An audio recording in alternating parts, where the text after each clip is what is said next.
Amy! From between two rows of shelves, a shadow appeared. The figure moved closer. And closer. Scooter watched. Silently. Petrified. Paralyzed. The person neared. The shadow lifted from his face. Shane. He approached Amy, who remained in the fetal position, limp on the floor. Shane reached down. He palmed the back of Amy's head, entwining his fingers in her long, beautiful hair. Scooter watched in horror as Shane yanked, lifting her body until she stood on unsteady bare feet. He lifted her another few inches until she dangled like a fish on a hook. Shane smiled with satisfaction, then backhanded her. With a chilling thud, she smacked face first into the bookshelf. Amy's limp body rolled to the floor. With a nudge of his work boot, Shane flipped Amy onto her back. Lying, cheating bitch! He began unbuttoning his shirt. Scooter scrambled from the table, uncaring of his nudity. Help me, please. Scooter moved to block his brother, putting himself between him and Amy. His fists tightened by his side. Shane's lips curled into a bitter smile. Want some? He nodded at Amy as if she was a decadent dessert and he was offering to share. Blood trickled from the corners of her lips and nostrils. Scooter jabbed a finger into Shane's chest. All I want is you. Shane slammed his fist into the side of Scooter's head. Scooter lost his balance and palmed the table to right himself.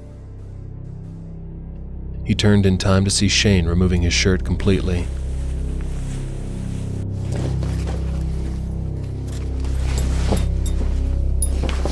He flipped her around until her backside was against him. With an arm around her waist, Shane forced her to bend over.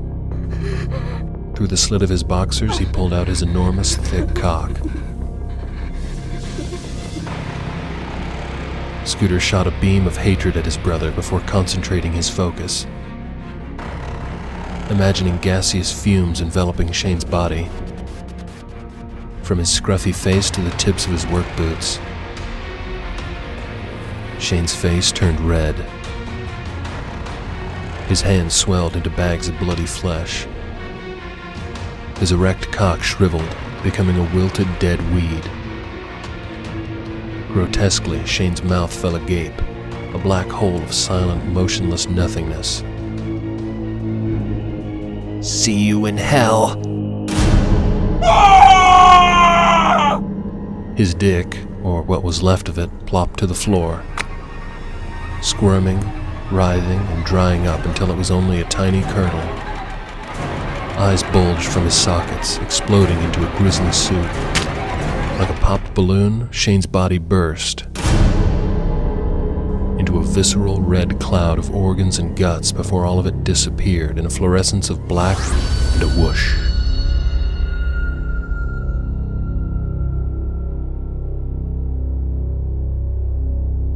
Did he really just kill his brother with satanic powers?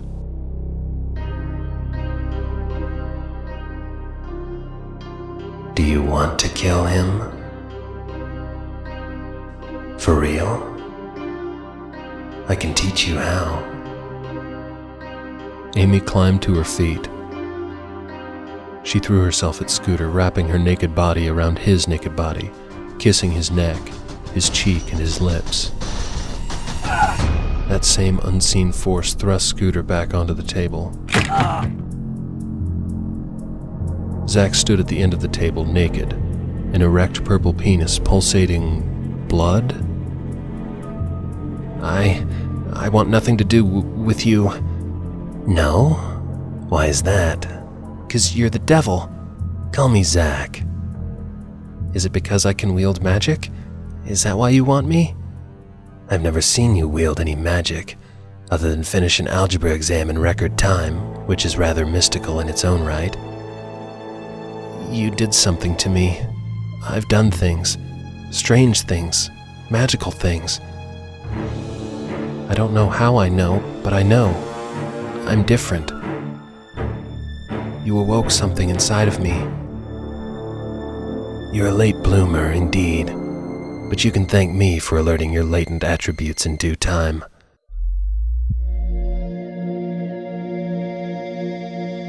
If you really are the devil, Satan, then there must be a God, too. Of course there is. Then how come God couldn't tell me of my powers? Why you, the devil? Not possible. He'd be breaking his own rules. Free will's a bitch. He knows he's not to interfere in human matters so directly or drastically. But he breaks rules all the fucking time and nobody ever calls him on that shit. Just blame it on interpretation or symbolism. Aren't you breaking the rules right now by being here with me? By giving me this power and knowledge? I impose no rules on myself, and the parameters God imposes on me are impossible to break. So, no, I'm not breaking any rules. Didn't you ever watch any of the old movie shows? The ones in black make their own codes. What are your codes? I cannot take human life. Why do you think I need you? I won't kill for you. I won't kill for anybody, not even God. Would you kill for her? Scooter twisted and looked over his shoulder. Amy stood, smiling, naked and beautiful. She leaned over him, palming Scooter's pecs, licking his neck. Soft, rose-sweet breath drowned his senses. Scooter faced forward. It's not real. Does her mouth not feel wet? Her breath warm? Amy blew a wisp over the damp skin covering Scooter's nape, where she'd been nibbling, licking, and tonguing. With both hands, Zach palmed the table between Scooter's legs. He leaned forward. Serve me, and I can give you Amy anytime you want her. Any way you want her. What happens when the real Amy comes home from the hospital and— She's not coming home. She's gone. She's a lost wraith in the land of purgatory. A lost soul in limbo. That's why I can bring her to you. I control her soul now. She's mine. But I'll share with my best bud. You lie. She's alive and in the hospital. Shane is bringing her home today. Shane is bringing home your sweet, sexy Amy's body, but not her soul. Now belongs to the Geminis, the children of Galmoria, and my future Empress bride. I don't believe you. I have been known to tell a lie or two, but sadly for you, this is not one of those moments. I'll save her. I'll use my powers. Your powers. Sure, buddy, you can try, but you're still oath-bound to me, and we've got a lot of work to do. He lowered himself, lying flat on his back on the table, and stared at the ceiling. What kind of work? The devil's work, of course. I won't ever serve the devil. A stream of freezing brisk air slapped Scooter in the face, quickly retreating and circling to hit him again. He scanned the room for the source of the demonic wind.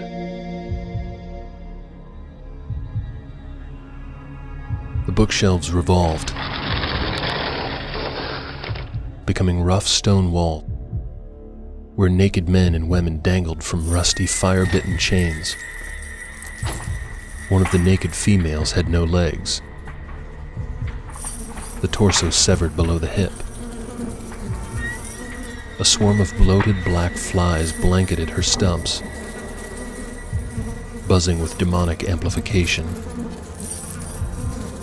A forked tongue lashed from inside her sex and swiped at the flies, scooping a squirming mass of the winged insects into her infectious green twat. Zach's clothes morphed to hard leather jerkin, studs, conchs, and heavy harness boots. A flowing black and scarlet cape glittered behind him. Zach crawled over the table. With Zach's mouth a breath away from Scooter's, Zach's dick poked through the leather and against Scooter's inner thigh, a hot, inhuman rod of meaty skin. It burned stovetop hot. Hotter still. Blowtorch hot. The skin of Scooter's inner thighs crawled, peeled, and melted. Scooter's body jerked beneath Zach's weight.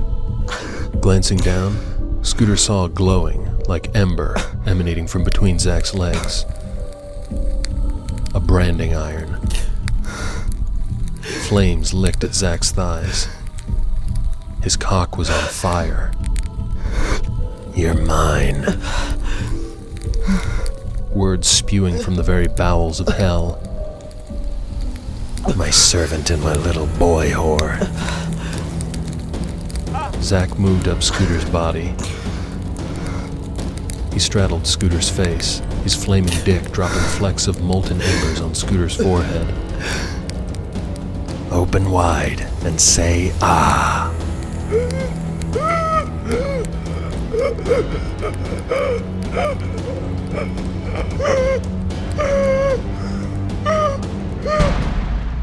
And Zach disappeared.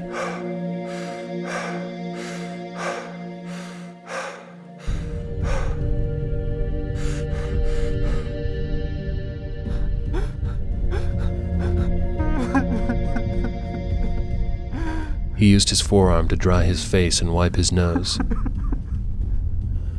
At the end of the table, a formless cloud faded into view.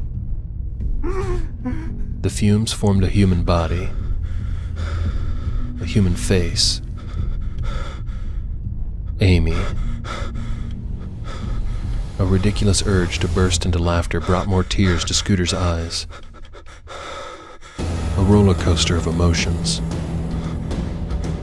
Lust. Fear. Hate. More lust. Amy crawled and sat over Scooter's groin. She gripped the base of his cock and slid him inside her. It wasn't real. Zach. Satan. Not Amy. "You saved me." Not real. Not real. Seconds ago, he was about to be suffocated by a flaming dick. And now he had the most beautiful woman in the world riding him. Loving him. He'd flashed from utter terror to mind-numbing erotic pleasure. Felt so damn good. He couldn't force himself to push her away. He wanted to. He really wanted to. He hated himself. God, he hated himself. "What do you want from me?" His hands cupping her breasts, hips thrusting and thrusting. "Working for me is not as bad as you might think."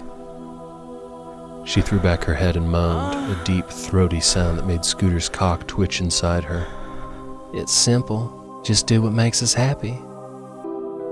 "I don't understand." "Think of me like Santa Claus, except I can bring you presents any day of the year, and they can be as naughty as you like." The way she rode him, the way her nipples hardened to cute pointy tips. Scooter tried to keep it together, ignore what was happening. Amy riding him, and how wonderful she felt. How real. Amy put a finger to her mouth. She parted her lips and ever so slightly licked the tip of her own finger. "Everybody from Crowley to LaVey thought they served me, and that they'd mastered my laws, written down in nice cursive script, in books with black leather covers no less. But let's get this correct from the start. I don't like rules. I don't like laws. Too binding and confining. Rules keep a soul trapped inside little black and white boxes made of rigorous and pompous morals. Someone of my persuasion desires a lot less, shall we say, predictability. In other words, make this shit up as we go along. More fun when you don't know where you're gonna end up, right? Round and round, where she stops. Amy rolled her hips, grinding herself around Scooter's cock, causing his breath to catch in his chest. Nobody knows. The world would erupt in chaos if everyone thought as you. Not a chance. Inhale. You see, there's always gonna be weak people. They serve a purpose the same way the magician's offhand does, as a distraction. While those people busy themselves with proper etiquette and insincere gestures of integrity, the strong-willed and wayward souls are the ones making all the real magic. We are the ones feeding the masses the pseudo-debauchery that they won't admit they enjoy. It's why the preacher man won't admit he watches the television too much, or that he meets with his mistress at the local Fleabag motel after giving his sermon to his flock not to do those things. Why his wife can't sleep without pills and wine. Why the children like to smoke cigarettes and sip from the bottles in their parents' cabinets. Why the teenage girls dress like hookers. And why we all crave the primordial urges still locked inside our reptilian brains. We're the ones who make the world worth living. Scooter reached for her head. He pulled her down, planting his lips onto hers. Her tongue swiped along his open mouth before probing inside. Palming the back of her head, Scooter pinned her in place and passionately, hungrily devoured her mouth with his own, invading the depths with his probing tongue. She slowly pulled away, but only a few inches. I will love you for all eternity.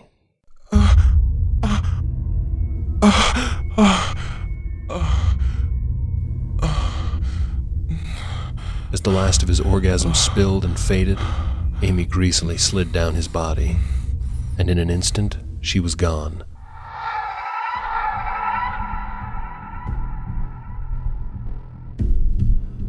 Replaced by Zach standing at the end of the table. A clear gelled substance was smeared on his bare stomach. Satan swiped at what Scooter knew to be his own cum. He inserted the single finger into his mouth and licked it clean. Carry out my orders, and you can know Amy anytime you like. Scooter inhaled, deeply, trying to catch his breath, still reeling from the most incredible orgasm. Amy wasn't real, but he didn't give a damn. She felt real. She looked real. She sounded real. And she smelled real. But the real Amy loved Shane, although for the life of him he could never figure out why. His brother was a brute. Shane was rude and crude. The guy possessed no ambition and was as dumb as a head of cabbage. But Amy loved Shane anyway. Probably for the best, because Scooter's soul belonged to the devil. His life was over. He was screwed. And being screwed, quite literally, by the devil. So he might as well screw Amy. Again and again. It'd be the only way he could have her. His only source of happiness. He was really, really fucked. Could God even help him? He can't fuck with destiny. You can read my mind? Yes. And here's the Oathbound 101 crash course.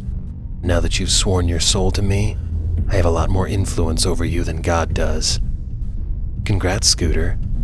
You're officially a member of the Church of Satan. This isn't real.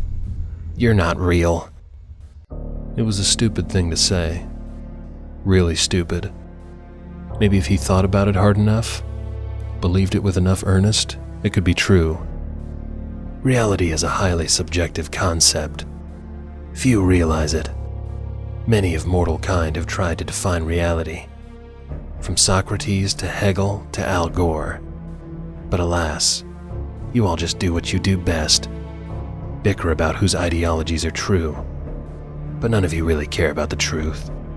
In fact, the entire mortal population will believe in anything, as long as anything isn't the truth. Ironically, the geniuses of your little world Earth have strong-armed you into not believing in such silly superstitions as the devil and God and angels and magic or other worlds.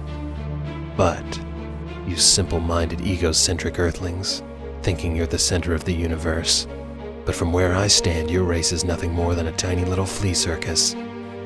Hop through your hoops and push your insignificant buggies down your insignificant streets, and dwell inside your feeble structures, racing here and racing there as if anything and everything you have to do has any purpose or affects any of the universe beyond your world.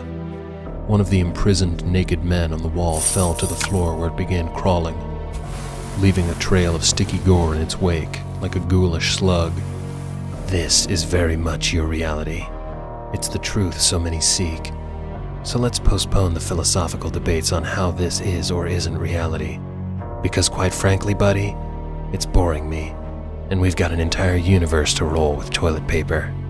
Scooter sighed, all his resolve drained. The dark tendrils of satanic influence coursing through him was corrupting his moral compass. It was more trouble than it was worth to continue struggling like a man in the Iron Maiden.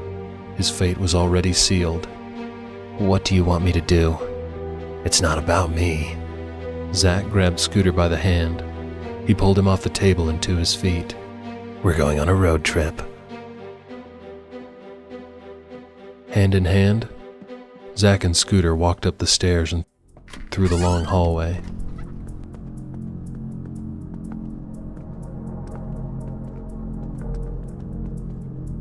As they reached the window where Scooter had climbed into the library, Scooter abruptly came to a halt. He gave Zack a wide-eyed look and waved a hand down his naked body. But of course, with such a drastic cosmic change, I believe a personal image change is perfect for the occasion. Tight black leather pants hugged Scooter's legs, followed by a tight black and blue mesh shirt, and a harshly formed leather jacket studded with silver screw spikes. Knee-high Gestapo boots braced his feet and lower legs. Zack's clothes appeared. Jeans and a tee. The devil climbed out the window first and turned to offer Scooter a hand. Scooter scoffed at the outstretched hand. He shook his head and climbed out backwards, feet first. As they started to cross the dark parking lot, Zack grabbed Scooter's hand. Ignoring Scooter's recoil and his further protesting jerks, Zack led him to Shane's bike.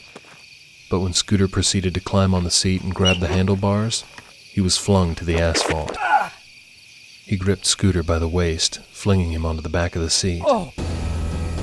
Satan climbed on in front of Scooter.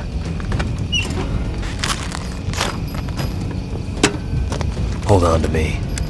As Scooter pressed the side of his face against Satan's back, he scented dark chocolate. Hold tight. Scooter felt a tickle prying at his clasped hands. He peered over Zack's shoulder. Had to be a 12-inch dick poked from the top of Zack's jeans. Like some kind of demonic mushroom-headed worm, the dick prodded at Scooter's clasped hands. Hold on to me.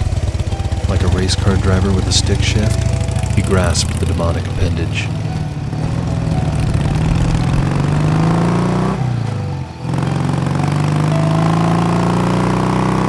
The devil don't ride, bitch.